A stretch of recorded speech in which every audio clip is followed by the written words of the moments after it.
So today we are going to look at the paper of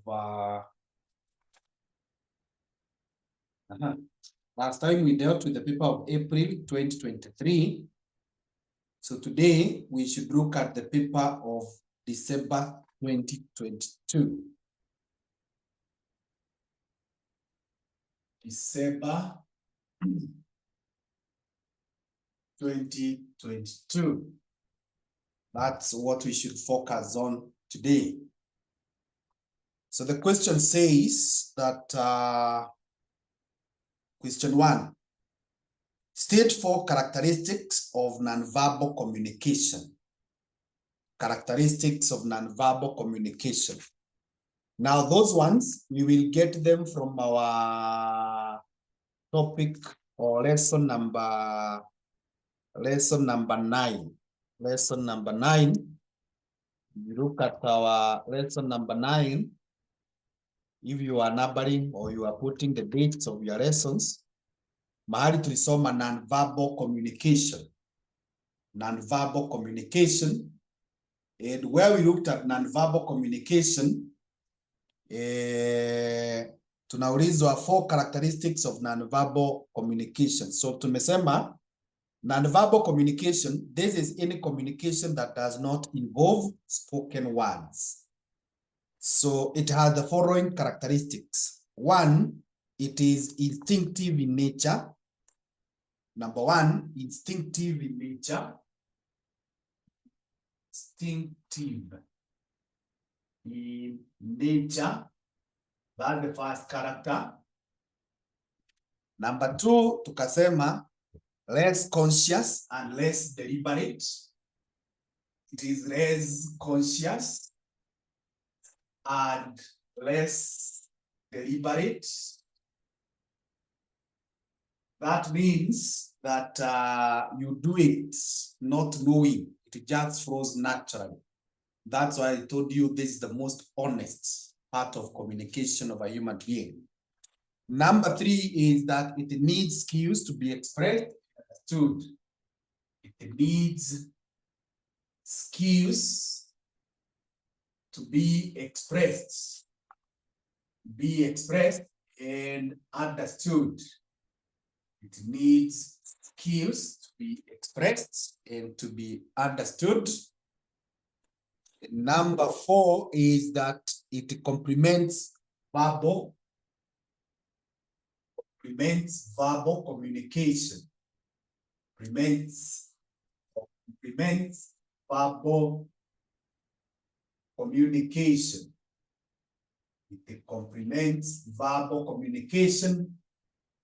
And another character that we gave, number 5, was that it forms the larger part. The larger part. It is the larger part of any communication.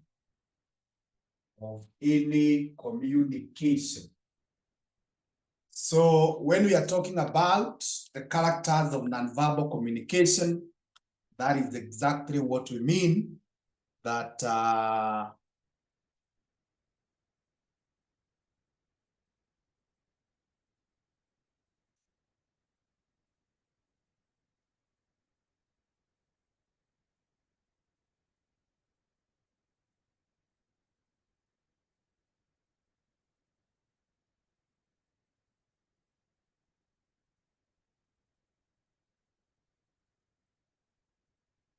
those are the issues that we have in regard to the characters of nonverbal communication. I think that is clear. Let us go to part B. Explain 4 benefits of effective listening. Benefits of effective listening. How do you benefit when you are listening? Now that one, I think we just discussed a lot about listening, but we never gave the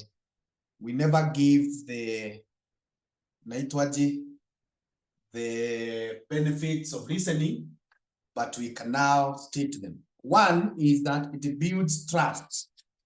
It builds trust. Just a minute, I respond to this call.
Okay, so we continue.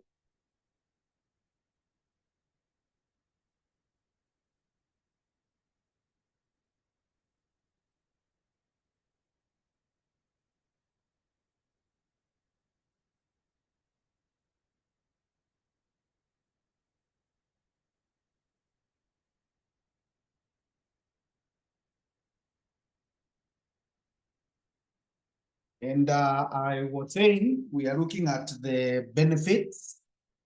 We are looking at the benefits of effective listening. And one is that it builds trust and strong relationship. Number one, builds trust and strong relationships. You are a keen listener, you are able to develop what we are calling trust and very strong relationships. Number two, it helps to resolve conflicts. It helps resolve conflicts. It helps resolve conflicts. Number three, creates a better understanding. Creates a better understanding. Creates a better understanding. When you are listening keenly, you are able to understand. It avoids missing out some information. It avoids missing out some information. Kwa tumeulizwa how many? Or they wanted 4, but because I've already noted the 5th one, it enables or encourages, let me use that one, that is very, very obvious. It encourages the speaker. Encourages the speaker. If you are speaking to a group of persons and they appear attentive to what you are saying, then you feel that you are encouraged in what is happening and what they are saying. So this is very, very important whenever you are an audience, to pay attention to what is happening. The next thing is part C. Analyze 4 factors that make business letters valuable communication tools in an organization. Items that make the business letters a valuable tool in business communication. I want us to go to the next lesson. After hiyo tulikuwa tumefungua lesson number 10. Lesson number 10. When you go to lesson number 10, you find there that we discussed issues of business letters. And I hope you are getting me clearly. Are you getting me well? Let me see if you're getting me well. Okay, good. Thank you. Thank you. Thank you. You are getting me. And you can clearly see what I'm writing, eh? You can clearly see what I'm writing. Good, good.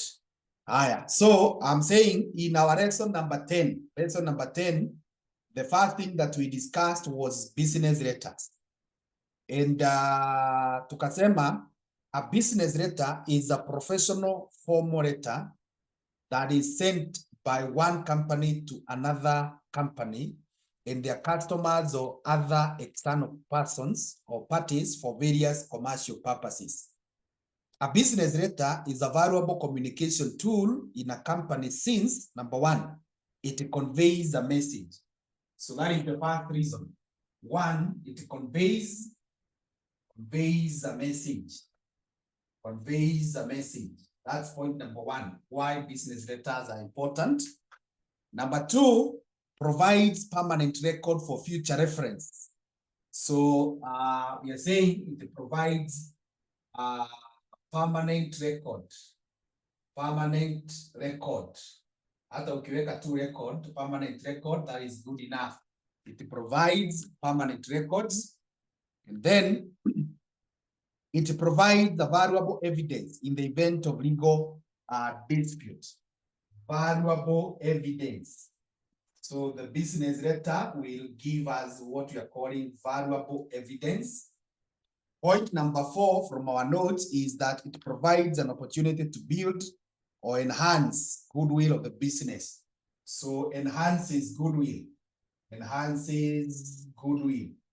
It enhances goodwill of the business. So those are some of the reasons why business letters are very, very important in any organization. So that is question number 1. Let's go to question number 2. Question number 2.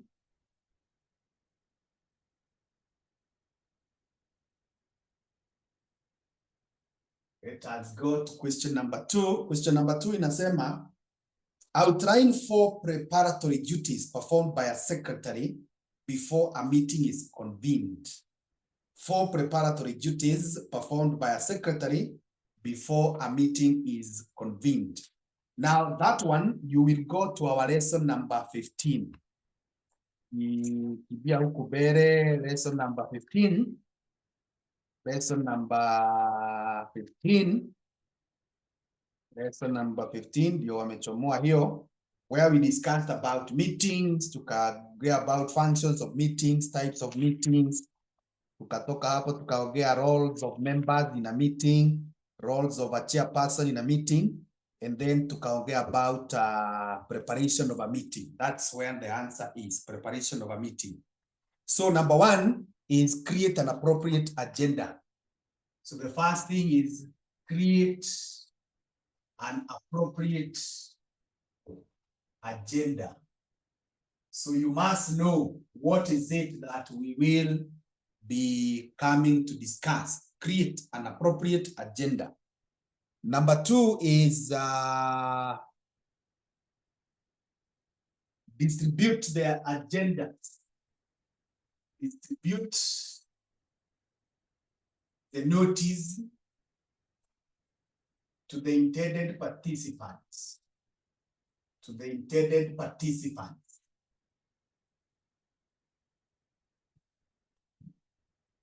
So that means you invite everyone who is supposed to attend the meeting. You give them a notice that on Wednesday, this date, at this place, we are going to have this meeting.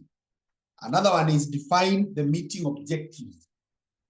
Is define meeting objectives. Why are we going to meet? What is it that we want to achieve? That is very, very important. Another one is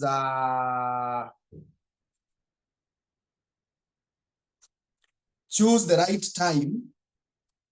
She needs to, or the person needs to choose the right time, day, date, and venue of the meeting. And venue of the meeting. Venue of the meeting. Number 5 is ensure all other logistics are in place. When you talk of other logistics, that carries a lot of things, including that ahakikishe akona the information that is required, ahakikishe ameprint this information, kama kuna documents that requires to be printed, ahakikishe kama kuna chakula watu watatumia, it is prepared, kama kuna transport, kama kuna security that will be required, kama kuna voting, kama kutakuwa mkutano ya online, hizi gadgets zikuwe ziko sawa, kama kuna anything that will be distributed kwa mkutano, it should be ready. So that's what I'm calling other logistics. So all those things must go hand in hand when you're preparing to hold a meeting, if you are the organizer. I think that is good enough. You have been appointed as a communications manager in an organization. Explain 4 ways in which you could use the 7 C's of communication. The 7 C's of communication. So that one, we shall get it from our lesson number 2. Go to our lesson number 2. Lesson number 2. Lesson number 2. And when you get there, you find we talked about the 7 C's. The first one, tukasema, is completeness. Completeness. And in the completeness, tukasema, the message should be full and geared towards the receiver's perception of the world. A good subdivision of subjects will clarify the message. There should be no missing parts. So, you are told, explain 4 ways in which you could use the 7 C's. So ensure that the message is full, or the message is complete. The message is full. So I will ensure that the message is complete, is full. That's the first C, completeness. The next one is called concreteness. Concreteness. Now here, you should ensure, tulisema hivi, that the message should be specific, definite, and vivid, rather than vague and general. So the message is specific and definite. It is well defined. It is very clear. I want Kimani to attend the meeting. But when you say, I want anyone to attend the meeting, then you may find that no one is going to attend. It's just like in this class, when I am asking a general question, all of you can choose not to answer because you're expecting your neighbor to answer. But when I say so and so, answer that question. I'm specific, I'm definite, so I'm concrete. When you're communicating, it is very, very vital that you be very specific, you be very definite. The other C that we talked about is courtesy. Now in courtesy, tukasema, the message should show respect. It should be polite, sincere, and reflective. It should consider the feelings and points of view of the audience. Use of formal address could come across too distant. So we are saying that the message should show respect. Show respect. Actually, ukisema tu hivyo, and concern, I think that is good enough. Or being sensitive. The message that you are going to send as the communication manager, ensure that it is showing respect. Where there is a title, kama mimi ni Mr. Kimani, call me Mr. Kimani. If I'm Dr. Kimani, call me Dr. Kimani. If I'm Mrs., you say Mrs. Whatever title is there. Use a language. And I told you, hata wakati umekosewa, don't use a language that is offensive. Usitumie lugha ya matusi. Be very respectful. Irrespective of who you are communicating to, or irrespective of who you are complaining to. The next one is correctness. Correctness. Now, in the correctness, we said that you should ensure that there is accuracy of contents. In our notes, tulisema, you should ensure this is the accuracy of thoughts, figures, and words. Use correct grammar, message, composition, and appropriate words to win reliability. So here, when we talk about correctness, make sure that the content, everything that is in your information is accurate. Grammar iko sawa. Usiandike Kiingereza imevunjika, broken English. So the examiner had wanted just 4 C's, but because we have them here and we are revising, it breaks no bone to note the others. The other one is clarity. Now, when we talk about clarity, we are saying this is emphasizing on a specific message or goal at a time, rather than trying to achieve too much at once. It enhances understanding and meaning of the message. Use clear or plain language, short sentences, and concrete words. Avoid fussy language. Clarity emphasizes the importance of the message. So here, you ensure that you emphasize find what is of importance. What is of importance. Don't try to achieve too much. It's like in this lesson, nataka tu kukimbia tu, nimalize our revision, nimalize maybe like in this lesson, tujibu makarata, like 3 sittings. That really does not help. We need to be specific. We need to be slow, but not again too slow. But we emphasize on what is it that is important so that everyone gets it so clear. Number 6 is what we call consideration. Consideration. What did we say about consideration? If you look at our notes, it says that this means stepping into the shoes of others. Audiences, viewpoint, background, mindset, education level, health status, and so on. You step into the shoes. Step into the shoes of others. The shoes of others. Now, this is where we talk of empathy. You try to understand from their perspective. When you find someone, they are crying because they have failed an exam. Don't tell them that kwa nini unalia na mtihani, mtihani ni kitu ya kulia, utarudia ingine na upite. Try to understand that person. Maybe this person had really invested a lot of time.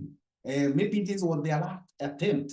Nyinyi mko na bahati umekuja KASNEB when the days of if you fail. Kitabu ilikuwa if you are doing 3 papers na uanguke moja, upite 2. Even if umepita zinakuwa cancelled. Yeah. Then wakatoka hapo wakaanza kusema hizi 2 tutakuwekea but unapewa only 5 sitting, the next 5 sitting. So ukijaribu hii yenye umeanguka na uanguke the 5th time or after 5 sitting, then hata hizi ulikuwa umepita wana cancel. So maybe huyu mtu analia because it was their last sitting. Or maybe mwenye anamlipia anamwambianga kama upiti silipi tena. So there are many reasons why someone would cry or someone would be so happy about something that you not expect them to cry or you not expect them to be so happy. So try to see things from their perspective. Try to see things from their end. So when you're communicating, be sensitive. Step into the shoes of this person. Look at their status, their education status, their health status, their marital status, all those things. The other thing, number 7, is what we call conciseness. Conciseness. Now, in the conciseness, we are saying this is communicating complete information about a topic or an idea in few words, being mindful of the word's choice. This is being brief. It is using few words, brief but complete. Brief but complete. Again, we are not saying that you be so mean with the words that we are left wondering what is it that you are saying. So be brief. Don't give us a lot of details. But again, what you give us, let it be sufficient for us to understand. Okay, that is about how to use the 7 C's. Discuss 4 causes of informal communication in an organization. Causes of informal communication. Yesterday, or in our previous lesson, we said that informal communication is also known as grapevine. We talked about it in our previous lesson. So this one, we are going to go to our topic number 3. Not topic, lesson number 3. Lesson number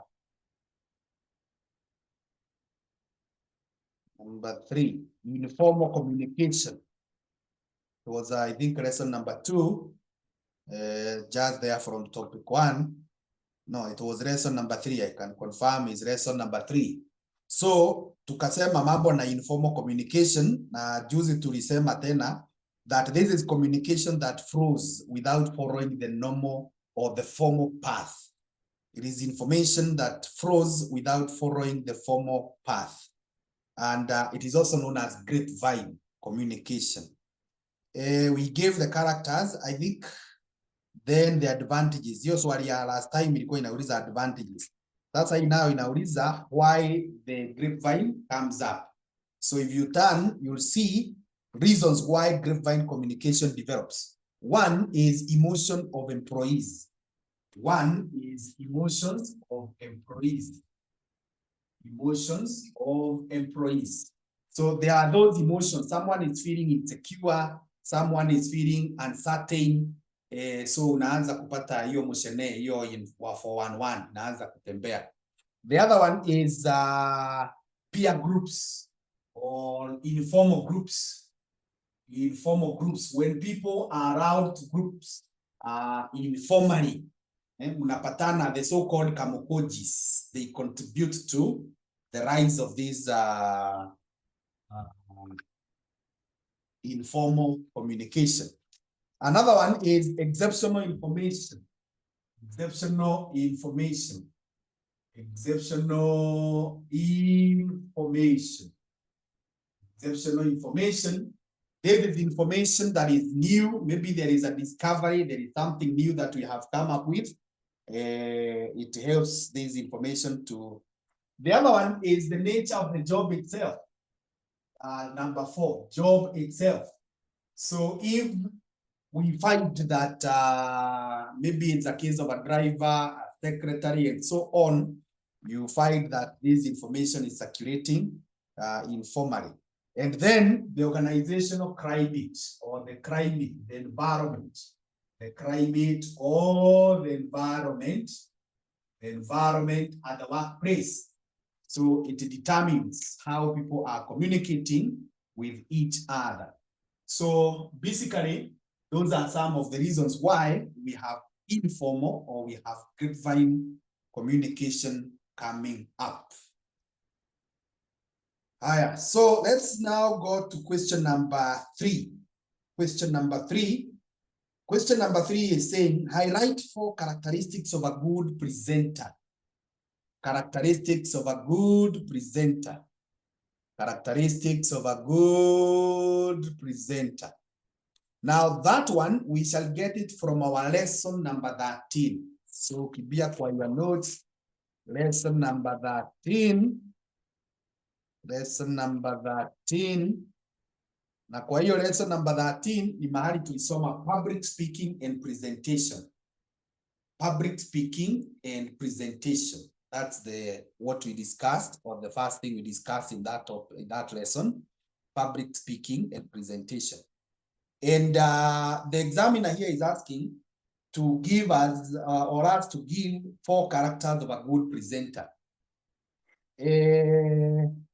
And we are going to get them from what in our notes we called effective presentation skills. Effective presentation skills. One is maintain eye contact while presenting. One is characteristics, so ability or maintains eye contact. Maintains eye contact. Yeah, that's the first character. If you are able to look at the people on the face, their eyes directly, then it shows that you are doing well as a presenter. Something else is that make goods of gestures and facial expressions. Use of gestures and other body signs. So you are able to use gestures. You are not only speaking, umesimama kama kikingi, but you are moving. We can see the facial expressions. We can see the hands. You can even see the way I'm communicating here. You can see mikono inaenda hivi. If you're able to see my face clearly, you can be able to see the facial expressions.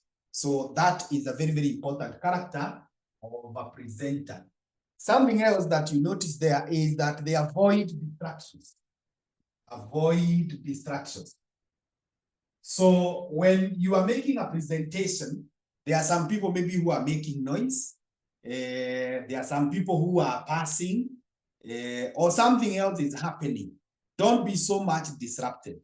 However, that does not mean that you ignore fully the presence of a distractor, because the distractor could have the impact of ensuring that your message is not delivered. So you need to know how to regulate. For example, tuseme ni mtu anapita na mahali anapitia watu wenye unaongelesha wanamwangalia, wanamfuata. Maybe even is in a meeting na kuna mtu ameingia, alafu kila mtu anamfuata. So you have to stop until huyo mtu afike mahali aketi, watu waache kumwangalia, warudi kwako sasa, ama avanish wakuwe hawamuoni, ama ni mtu ameingia anapiga makelele, like especially ladies with these high heel shoes, they are making a lot of noise as they come in. So you have to wait until afike hapo ndio you continue. Number 4 that you can use or you can talk about is good preparation. Anytime you want to go and make a presentation, always make sure that you are well prepared. You are well prepared. Very, very important. And number five is that there should be confidence. Be confident. Or we want to call it confidence. We want to call it confidence. So as a presenter, you need to be very, very confident of what is it that you are talking about. Higher part B. Explain the strategies that could be applied to overcome the following barriers to communication. The strategies that you can use to overcome the barriers of communication. The barriers of communication. Number 1 is jargons. How do you avoid use of jargons? The use of jargons. Jargons. Now, jargons ni kutumia maneno magumu. Very complicated languages. Very complicated words. So how can you avoid that? Number 1 is know your audience. You know your audience. You know your audience. Unajua hawa watu wamesoma kiasi gani? What is their level of exposure? When I say cantakellas, when I say homoskedastic, will they understand what I'm saying? You need to understand who is it that you are talking to. Clean up your vocabularies. Clean up your vocabularies. Vocabularies. You need to check which words you're using. Like the other day, I had done a report to one of the organizations here in Nairobi. And one of the words that I had said is that the customer must have turned sales. Then the finance manager called and told me, can we change this and say the customer must have realized sales? Now, according to her, the word realized is easy to be understood by anyone. But when I use the word turned, it is more just understood by accountants, what it means in that context. And I saw that sense. So you need to check your vocabularies and create them. Then something else is break down the ideas. Break down the ideas. So upeane pole pole.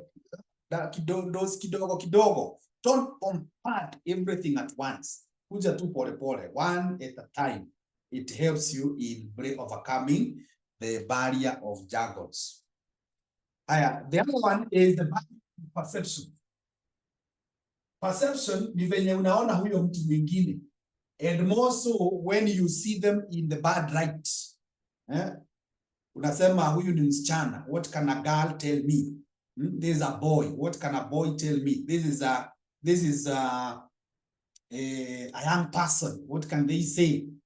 Yesterday I was in a place and someone told me that where they went, one of the persons they found there could not accept them because of their level of education, and they kept on wondering. Actually, for more than 5 years, that person could not say hi because she could not understand how this one who is not to this level of education has come. So that is what we call perception, and it affects how we communicate with people. So how do you overcome perception? How do you overcome the barrier of perception? Number one, you need to check your own assumptions or to challenge your own assumptions. Challenge your own assumption. Your own assumptions. I've just remembered when we were in the university here at KU, those years.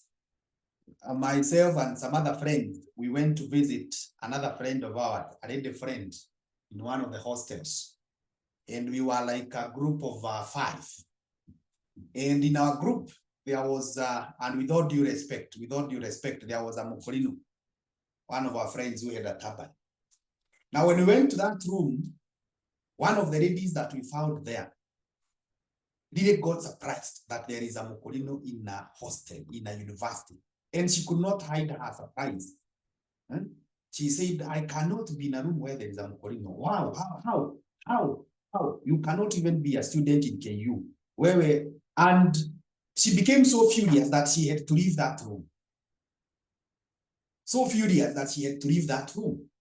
Now, that tells you this person has an assumption that anyone who has a turban, hawezi soma, or anyone who has a turban, maybe is not of good character, and so on. But it's the high time she needed to challenge her assumption. Aone kweli, atembee KU ni kubwa, atembee other universities, ataona watu wamesoma wako na turban. So, challenge your assumption. What assumption do you have? Challenge it. And by challenging, we mean go out there and find whether you can find people who have the characters you think they have, and they have done what you think they cannot do. They have the characters you think they have, and they have done what you think they cannot do. So challenge that. Something else that you need to do for you to overcome the barrier is try to practice positive body language. Positive body language. Positive body language. Be positive when you're talking to people. Wacha kuja uso, wacha kuja mdomo, wacha kuoil macho. In a way that is showing disrespect to that person. And something else is be honest and transparent. Be honest and transparent. That will help you. Transparent. Talk to this guy, umwambie, hey, mimi siko nafikiria mtu kama wewe anaweza kuwa namna hii ama hawezi kuwa namna hii. And the person will explain to you clearly. You will get to know what is it that you are doubting. So that is very, very important. The other barrier that we are taught to see how to overcome, or to write something on how you can overcome the barrier is the barrier of distortion. It is now barrier of distortion is where the message that was released is not the message that arrives. Go and tell Jane to give me 200 shillings. But the person says, Kimani says, you should never give him money. You should never give him money. But you see me, Mesema, go and tell Jane to give me 200 shillings. But the words reach Jane that Kimani has said, usiwahi mpatia pesa. That's distortion. So how do you avoid that? And many others. One is limit the amount of information. Limit the amount of information. The amount of information. So try to be very concise, very brief. So Sema, go to Jane, bring me 200. So don't give a lot of information. Go to Jane, mwambie hata nashukuru alinikopesha hiyo siku ingine, anikopesha saa hii nitamlipa hii siku ingine. All that information, this guy is likely to changanya, to forget. So don't give a lot of information. Limit as much as possible, and people will not distort.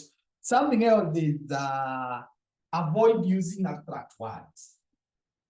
Avoid using abstract words. Words that are not specific. Words that can be misinterpreted. Words that can mean something else. So be very, very careful. Otherwise, you may talk of, I'm just trying to remember a word like that I heard somewhere, and I'm forgetting. Then something else is get feedback. Get feedback. Get feedback. So from where you sent the message, get the feedback. Ndio hakikishe that they really understood what you said. Otherwise, if you don't get the feedback, then they wataendelea kukimbia na hiyo information, the wrong one they got, and you'll be surprised finally when you come to realize the results. And finally, information overload. How do you deal with information overload? A lot of information overload. How do you overcome the barrier of information overload? One is be choosy. Be choosing. As in, be very specific. Select just what is necessary. Don't pick everything, including everyone. Just be choosy. Choosy, kabisa. Narrow down to what is important. Don't bring everyone and everything on board. Another one is prioritize. Well, get to know what is the priority. Actually, the other day nilikuwa najichekelea because I found that I have very many things that I need to do and there is no time.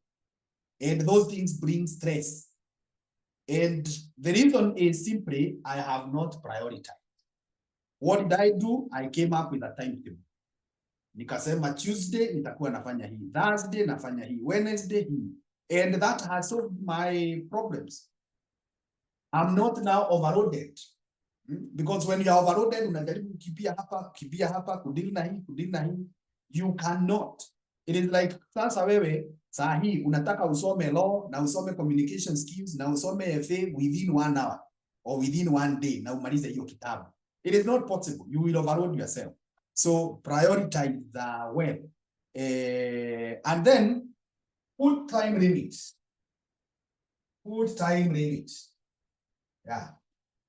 Get to know, ninasoma communication skills from 1 to 3. From 4 to 5, ni FA. So 3 ikifika, achana na com skills. Wait for the time ya FA, and so on and so on. So those are the things that we are saying can help you to overcome the barriers that are there. Haya, number C inasema, you have been asked to design a questionnaire to correct information on staff motivation in your organization. Highlight 8 guidelines that you would take into account to ensure employees fill the questionnaire. We discussed about questionnaires. We discussed about questionnaires.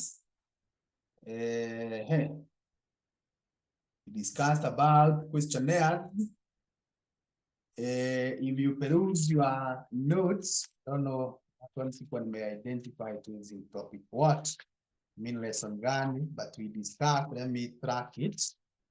Yes, I've tracked it.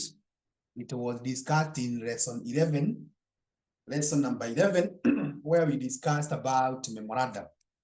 Now, tukasema a questionnaire is a research instrument that consists of a set of questions and other types of prompts that aim to collect information from a respondent.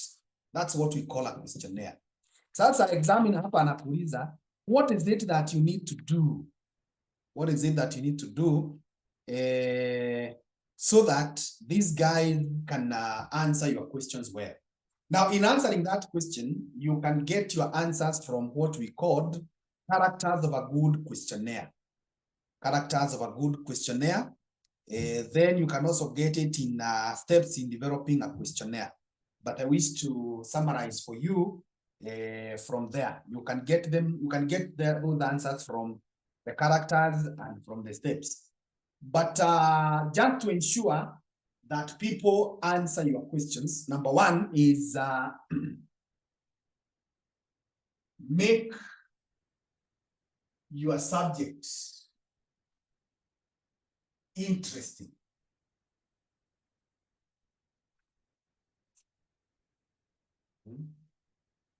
What is it that you are talking about? The other day I was speaking in our church and I had given them a title of no exam, no graduation. That was the title.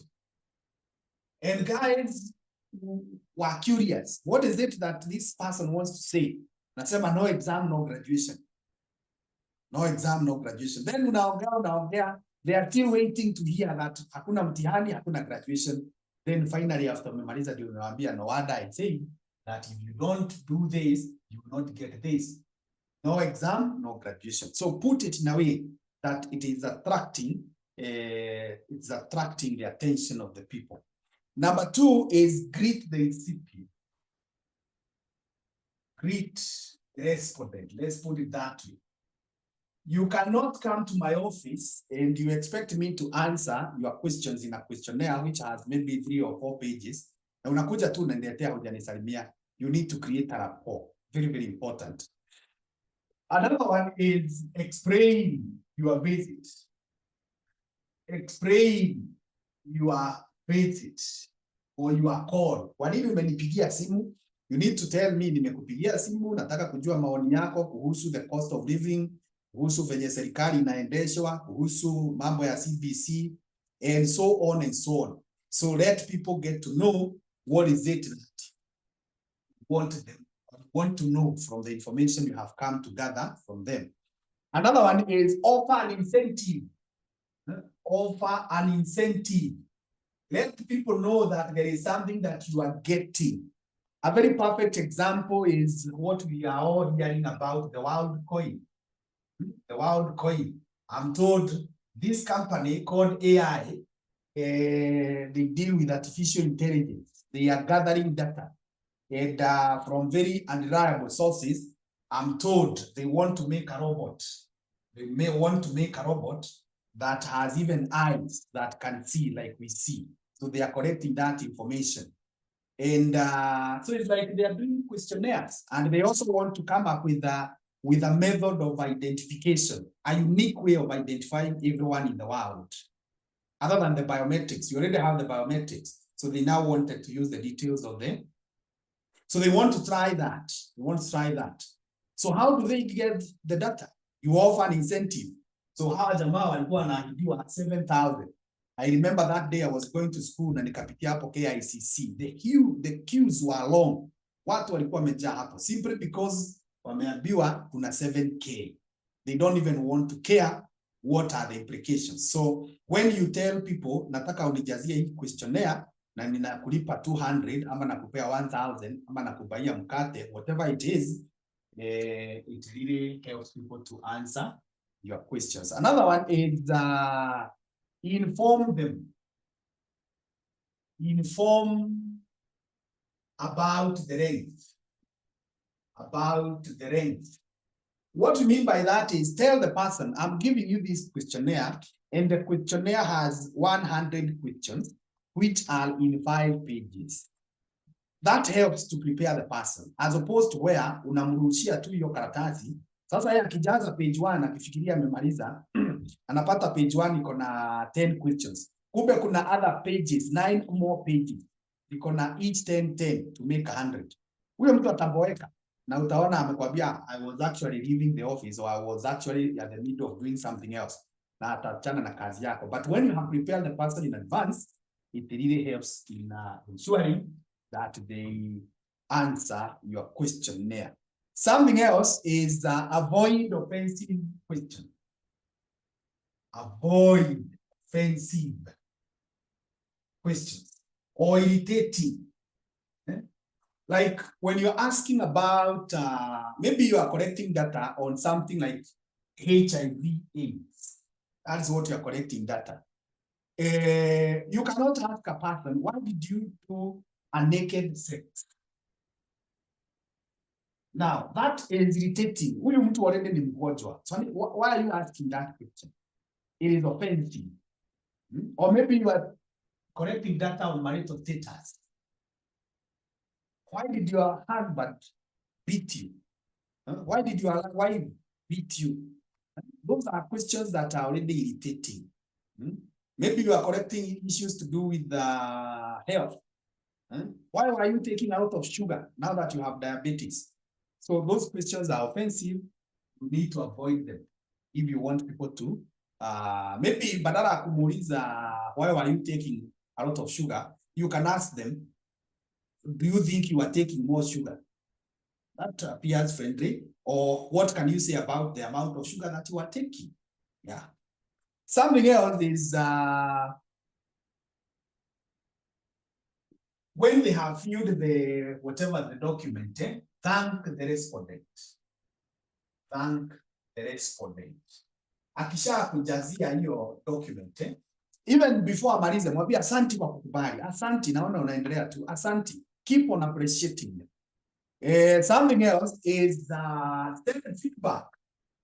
Self-feedback. So now that you gather data from me, umeenda umekusanya from other persons, it is courteous you tell me later on that Kimani, hii data tulichukua kutoka kwako and 500 other persons na haya ndio matokeo. So that I also get to know what really happened. But si kukuja unachukua data kwangu alafu wewe you disappear into thin air. That is very, very wrong.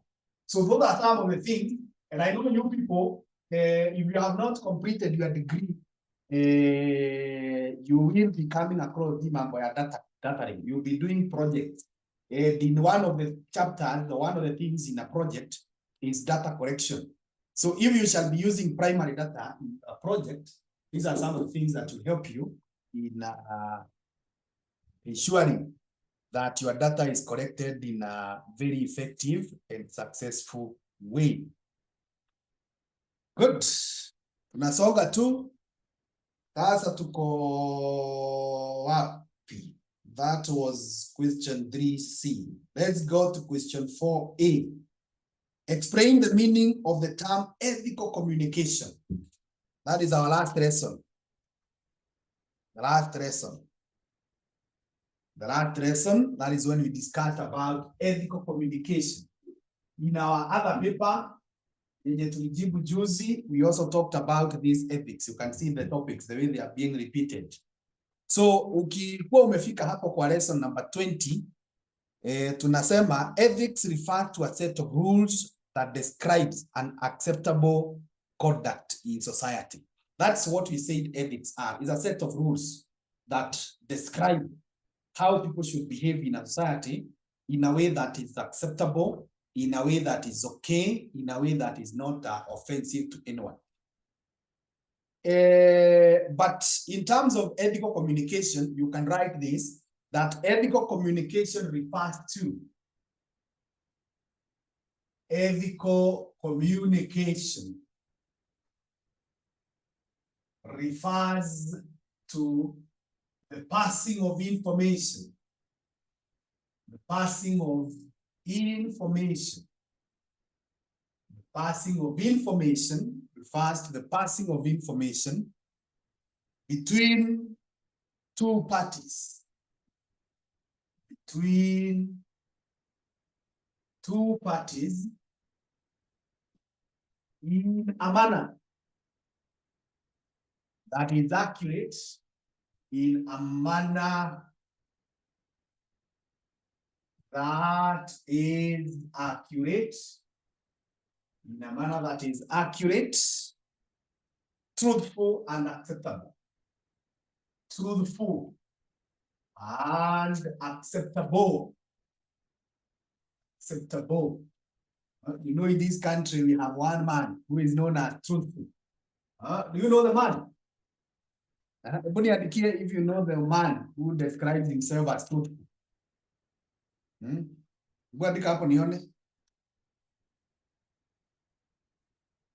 This country, there is a gentleman who describes himself as the honorable member of our society. He describes himself as a truthful man. Do you know him?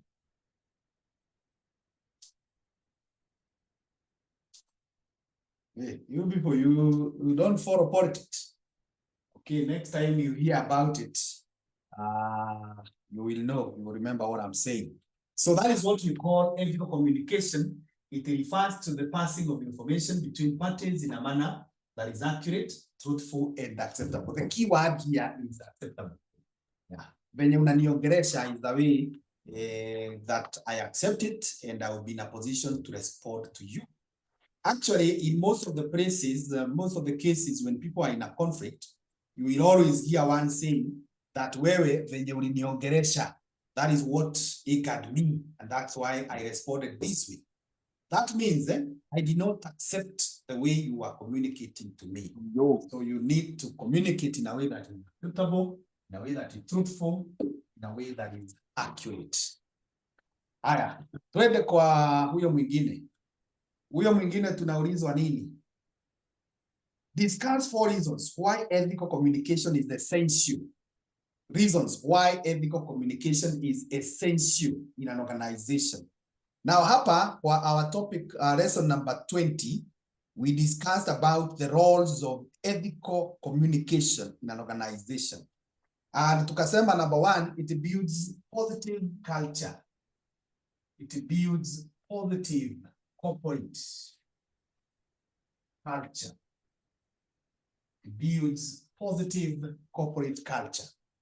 We are able to build a positive corporate culture. Very, very important. Number 2, reduces financial liabilities.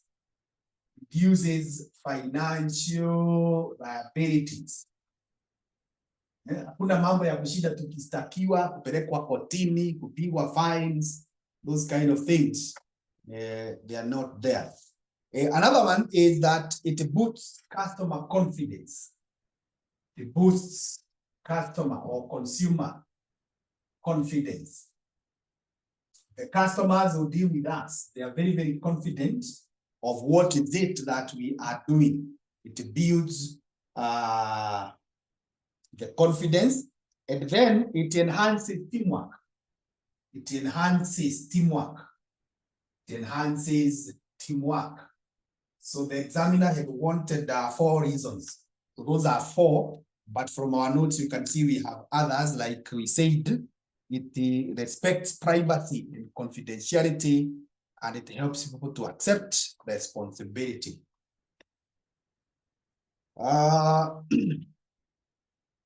Number B, you have been invited to give a public speech in a youth seminar.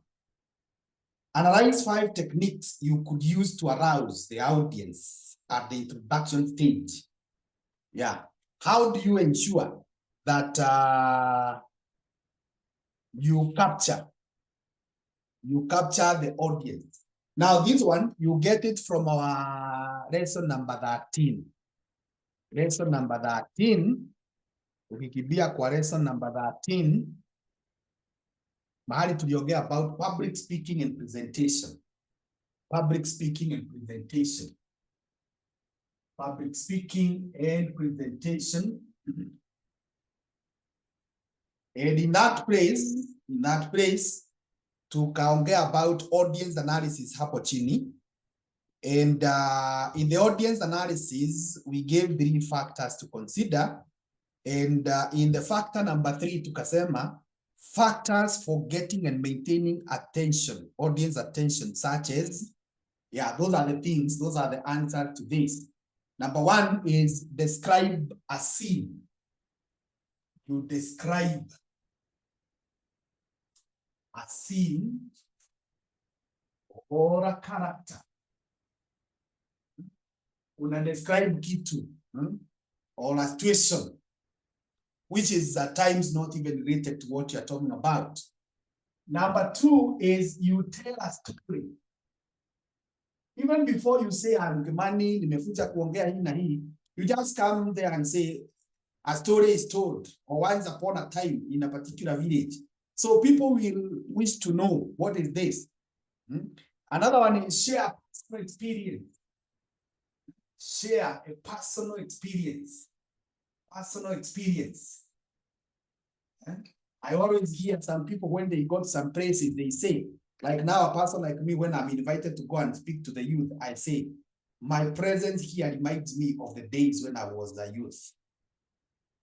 Or I'm invited to go to KU and speak. And even before I give my speech, I say, my presence here reminds me of the days I was in KU.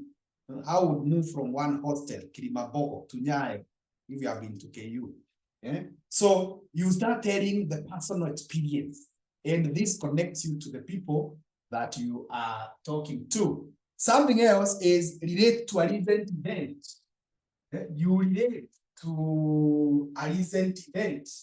In your speech, make sure you relate. Like what we have been having about the Shakahora. You can tell people, don't fear me. Me, I have not come to Shakahora you. Or I wanted to discuss so that you are not Shakahorant. Talk about one coin. Talk about these things that are happening recently. When you connect to the recent events, it really helps to catch and maintain the attention of your audience. Something else is piggyback. Piggyback on the remarks of the previous speaker.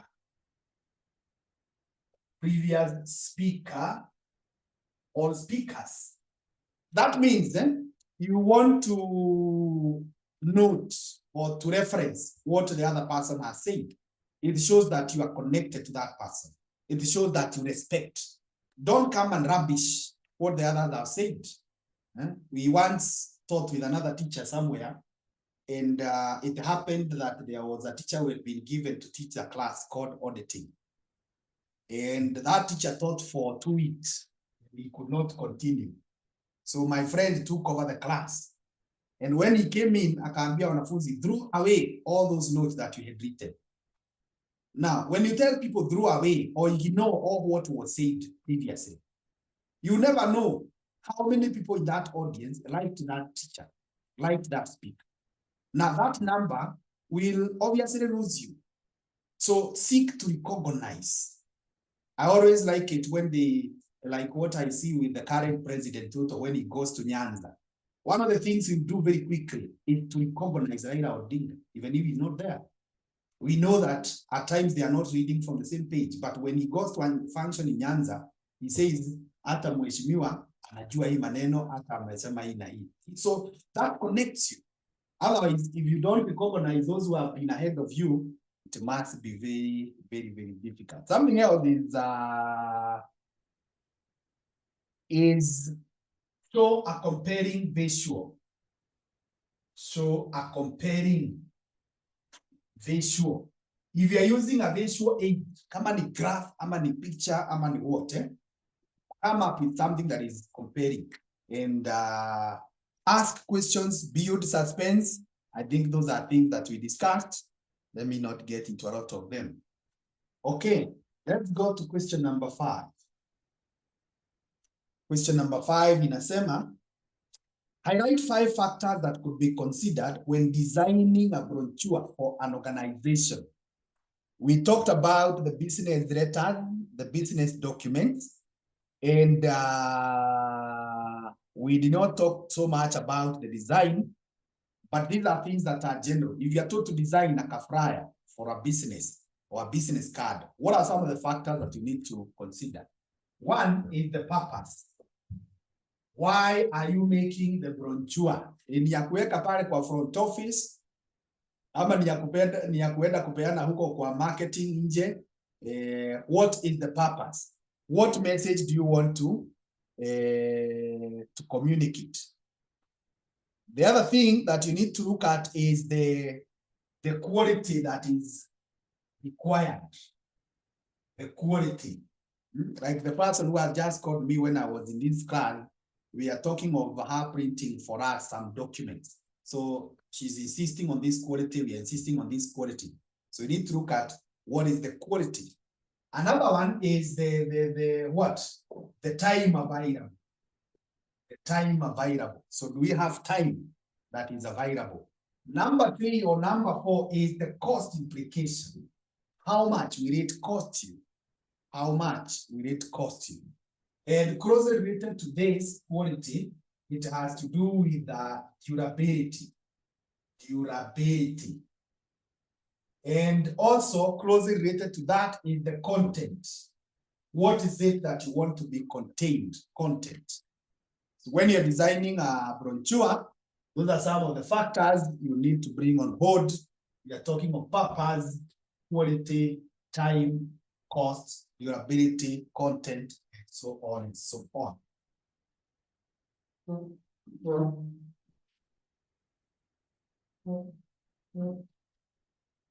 The next question inasema, identify 5 ways in which wireless technology has enhanced modern communication.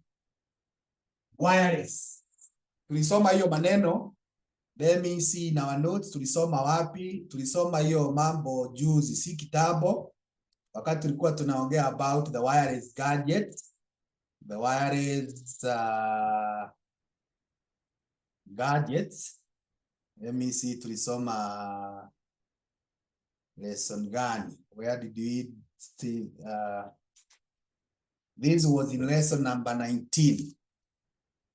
The second last lesson that we had in class. Wireless technology. We talked about the wireless technology and we talked about the benefits. So the benefits, tukasema number 1, there is increased efficiency. There is increased efficiency. So the wireless, they have made us to be so efficient. Another one is that you are always in touch. You say you are rarely out of touch because you have a gadget. Hata saa hii nikiwa nimekaa hapa nasikia my WhatsApp messages zikiingia tu. So I'm current. Even if I'm doing something else, nasikia tu zinaingia pale. So you are able to be not to be out of touch. Another one is there is flexibility. There is flexibility. Hii maneno ya wireless imefanya tukue very flexible. You can talk from anywhere. Flexibility. And then there is also something else that we noted, that it reduces cost. So this issue of wireless, they have reduced our cost. Mambo na Wi-Fi, mambo na kina Bluetooth, and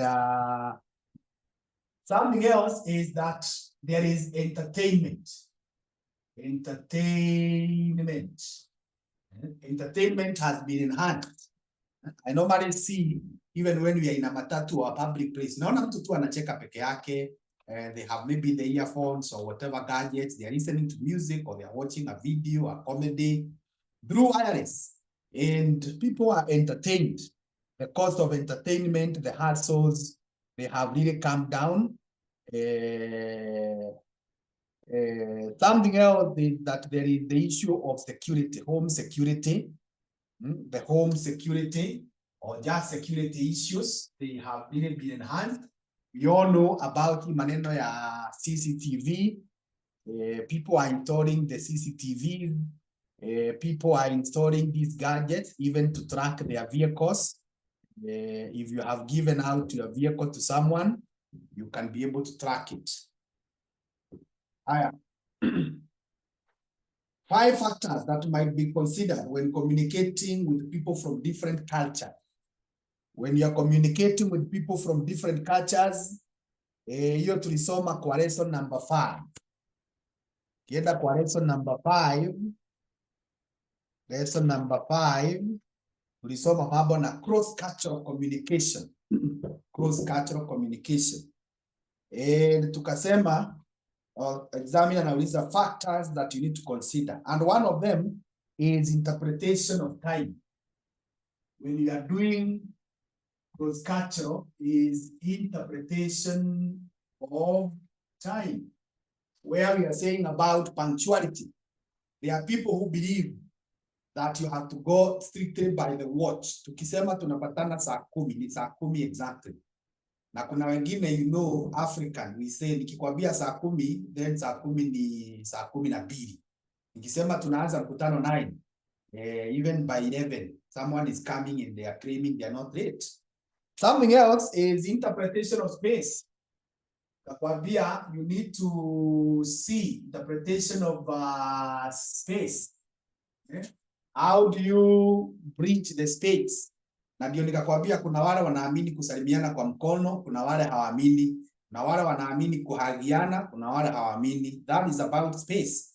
Kuna wale wanaweza ongea wakiwa wamekaribiana sana. Wengine nikiongea huyo mwingine yako huko. You can't come near me. Some people, and I was telling you some years back, even in churches, ungeenda upate kuna roho ya wamama, kuna roho ya wazee. And they used to be very funny because this is my wife who I came with from my house. This is my daughter who I came with from my house. Lakini tukifika kanisani, bibi yangu akae huko, msichana wangu akae huko, naye kijana wangu akae huku bali na the mother. And those are issues that are cultural, and you must respect them. You cannot just ignore them. You must respect them.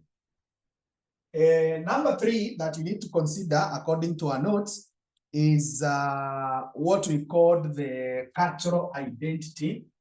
Cultural identity. How do they identify themselves? Very, very important. Something else is the gender roles. What are the gender roles? Can a man go to the kitchen? Can a man carry a baby? There is a place we normally frequent with my wife, and there is this friend of ours. Yeye mwanaume ndiye huwa anabeba mtoto all the time. Paka my wife huwa ananiuliza, huyu mama mbona anaachia mzee mtoto? And you know now in our language tunasema huyu amekaliwa. That is according to us.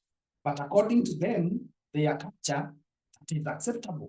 Yeah. So hata yeye akiniona kijabeba mtoto wangu wanasema huyu mzee kwani ni aina gani? Hawezi saidia mama kubeba mtoto. So you need to look at the gender roles so that you don't go condemning them. That is what we are calling the prejudice, the presumption that we have, the judgments. Something else is the issue of age.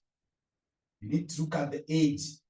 Different cultures, they recognize ages differently, or the roles are recognized differently. Hiyo tumemaliza. That was question 5. Question number 6. Question number 6 now. Inasema highlight 4 common complaints on the use of emails at the workplace. Use of emails. So hiyo tulisoma imepakana tu hapo na mahali nilikuwa nasoma cross cultural. The use of emails. What are the complaints, the disadvantages? One is no personal trust. No personal trust. No personal trust. Yeah. People complain that you're not able to get the trust. Number 2 is there is information overload. Information overload. Yesterday I was in one of our offices and I was telling the administrator in one of the emails wakafungua Facebook, wakafungua LinkedIn, wakafungua Twitter, sijui wakafungua nini, zote zikitumia hiyo email. So in a day, zile messages zimetumwa kwa LinkedIn, zile zimetumwa kwa Facebook, zile zimetumwa kutoka Twitter, zimejaa hapo. And I was telling this guy now, you need to then make a habit of every single morning you come and clear them. Because we will get other serious communications and they will not be seen, they will be overcrowded by this information overload. Something else that you need to check is that it can be disruptive. It can be disruptive. So someone is just looking at emails and they are wasting time. The other day I was in a bank and the guy who was having me, although you see my email, he was watching football. Ameweka simu hapa and he's just having me. So akiona maybe kuna kakitu nafanya kidogo na yeye anaingia ana shift macho. So he's not even in a hurry to receive what I'm doing because yeye macho yake yako Facebook, yako YouTube, anaona ball. So they can be very, very disruptive. Something else is emails, they contain viruses. They contain viruses. You need to check on that. That becomes and another thing is that there is miscommunication. There is also what we call anonymity. Someone can send you emails and they don't disclose their identity. And at times, some of these emails can be abusive, can be offensive, can contribute to what we call the cyber bullying, the online bullying. With references to meetings, explain 3 differences between minutes and resolutions. Differences between minutes and resolutions. Differences between meetings or other minutes and resolutions. Some differences between minutes and resolutions. Number 1, when you talk about minutes, there are official recordings of a meeting. This is official recordings of a meeting. That is what we call minutes. We discussed minutes when we were discussing meetings. And this one, it is a decision of a meeting. A decision made at a meeting. So this is not just a record, it is a decision. It's a decision. And solution is a decision. Something else that you will notice when you do a quick comparative analysis is they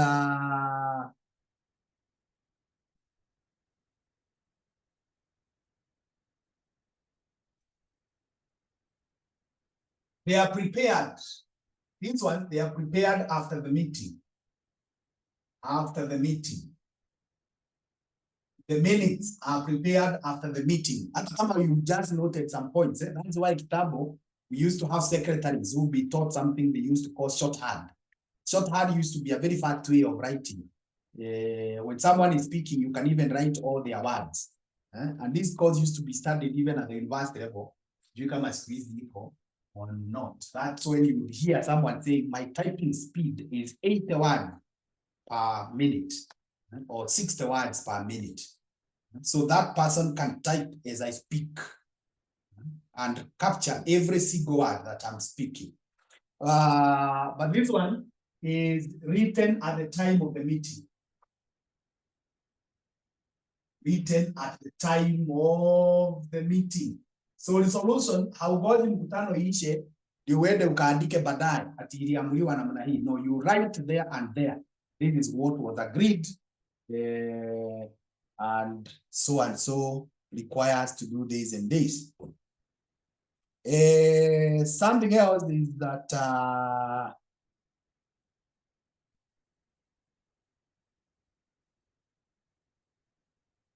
they must be signed by the chairman and secretary. No need to sign. You don't have to sign a resolution.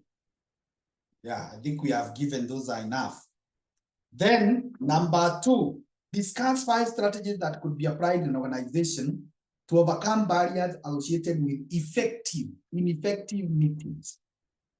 Ineffective meetings. How do you overcome the barriers of having ineffective meetings? That one, we are going to get it from our lesson number 15. Be hapo kwa lesson number 15. Lesson number 15. And ukiwa hapo, tulisoma kitu inaitwa rules for effective meetings. Rules for effective meetings. So how can you ensure that you have effective meetings? Or how can you ensure that you overcome the barrier of having a meeting that is not effective? 1, establish hard edges on time. Establish hard edges on time. So be very strict that hii mkutano tunaanza saa 8 mpaka 5. Hii agenda tunaipea 20 minutes. Kama huko umesema kitu, too bad for you. Ngoja mkutano ingine. Hard times, hard edges, very, very important. Something else is create written agenda. create written agendas and circulate in advance and circulate them in advance. Create written agendas and circulate them in advance. Very, very important. Ndio kila mtu alikuja hapo anajua tunakuja kudiscuss nini na amefikiria, si kuonaga agenda hapo alafu anasema mbona hamkusema. Then state the desired outcome. State the desired outcome. The other day I was in a meeting I chair, the board chair, and we were requested to do something and some members walikuwa wanasema hivi na hivi. I told them, go and give us a report which tells us yes or no. That is the outcome. Hatutaki story mingi. We want to know the question that has been raised. Do we say yes? Do we say no? Obviously with facts. So state what is the desired outcome. Tulikuwa tumeulizwa nini, 5 of them. So another one is review the minutes. Always review the minutes. Review the minutes. Matters arising.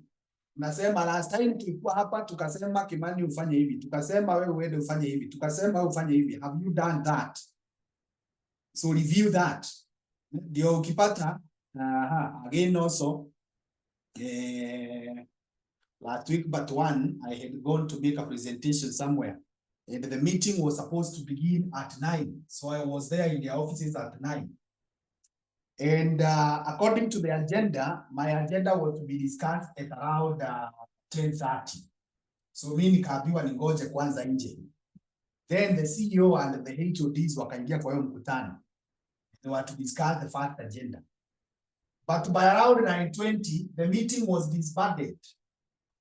And the CEO came and told me, now we enda utakuja kesho ama ukuje saa 8, because these guys, when they were supposed to discuss agenda 1, they were not agreeing. So I have sent them to go and fight for agree. So that will create, or it creates what we call ineffective meetings. Ineffective meetings.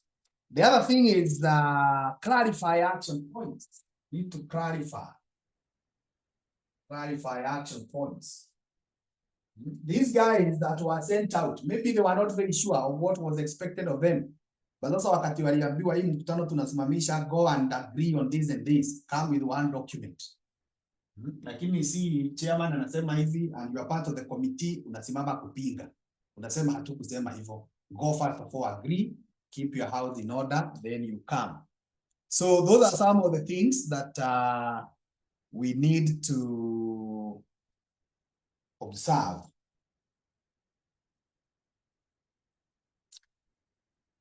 Now question 7. Question 7 nasema, state 4 objectives that could be achieved by using upward communication. The objectives of upward communication.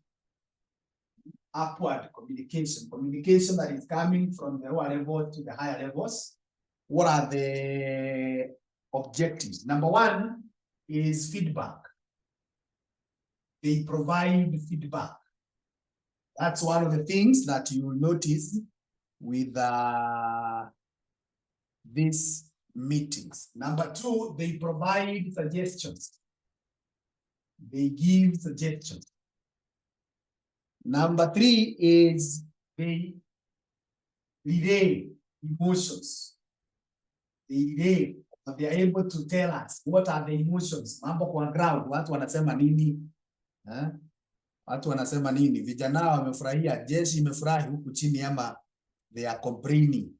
So what are they saying? So you as a CEO, you need to know what are the emotions of the ground. And this is only possible if you are doing upward communication. Another one is it motivates motivation of juniors or of employees. Those people who are down there, when they engage with the seniors, they feel that they are happy, they are motivated. Then they facilitate collective decision making. That's why you hear of public participation. We are able to participate. Kila mtu aliulizwa maoni yake. So those are the 4 objectives that you can be able to cite when it comes to upward communication and many others. Haya, the next question inasema,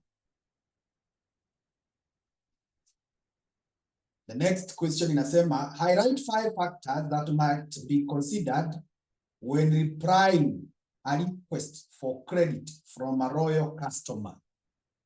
When you are replying a request for credit from a loyal customer, what are the factors that you need to consider when you are looking at the credit worthiness? Unajaribu kujua, do I give them credit or not? One is their credit history. Credit history. Huyu mtu historia yake iko aje? Ni mtu wa kukopa ama si mtu wa kukopa? Ni mtu analipa ama halipi? Is it a person who pays on cash all the time? You need to check on that. Number 2 is income history. Income history. Huyu mtu tunachunguza uwezo wake. The other day I was talking to a person akaniambia huyu ni kukataa na kataa kulipa. They are salaried. They have money. So tukiangalia your income, we can tell whether we say yes or no. Another thing is purpose for borrowing. Purpose for borrowing. So kwa nini huyu mtu anakopa?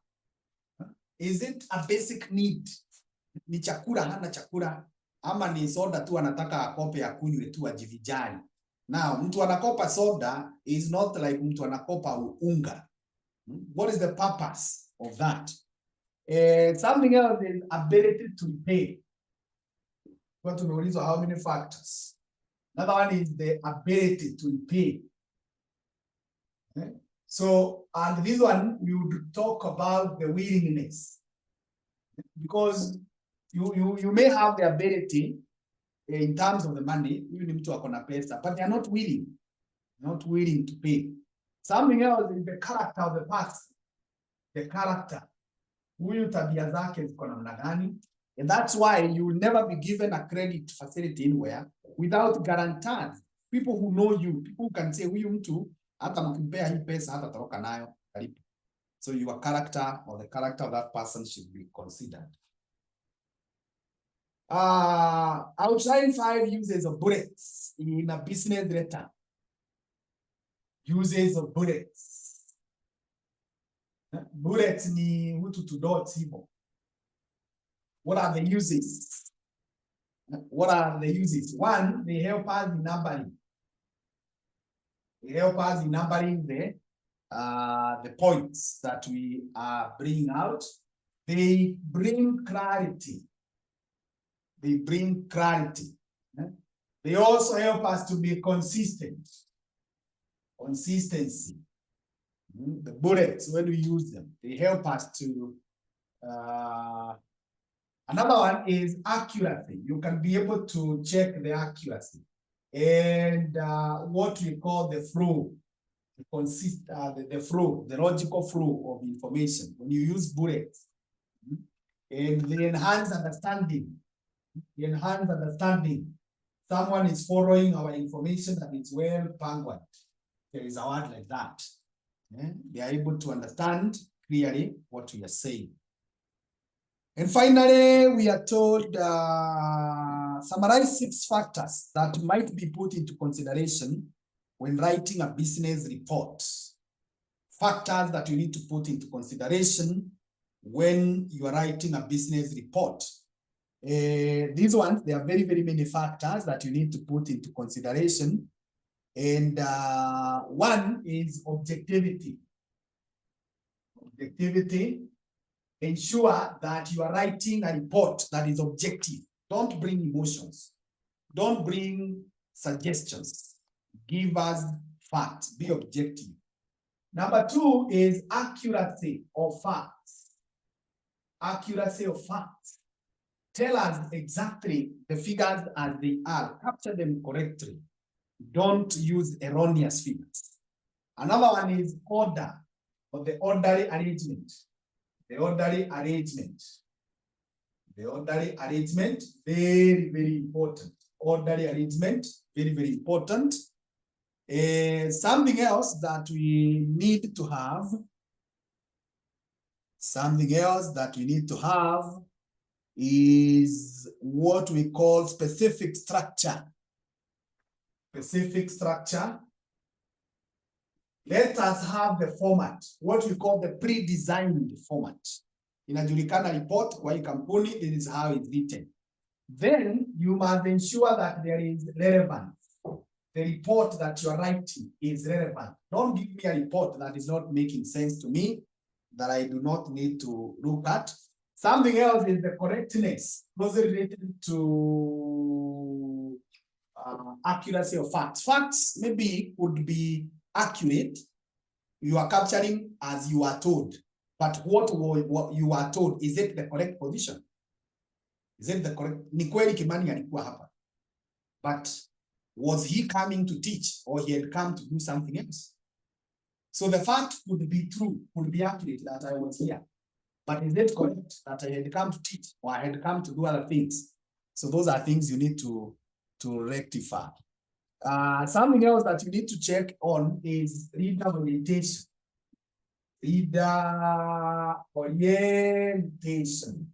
Now, the reader orientation, it has to do with the characters of the reader, the audience. When we talked about the audience analysis, you need to know what are the characteristics of the audience, what is it that they have, and that would be good. So we want to call it a lesson at that point and hope to pick up from there in our next lesson. Thank you so much.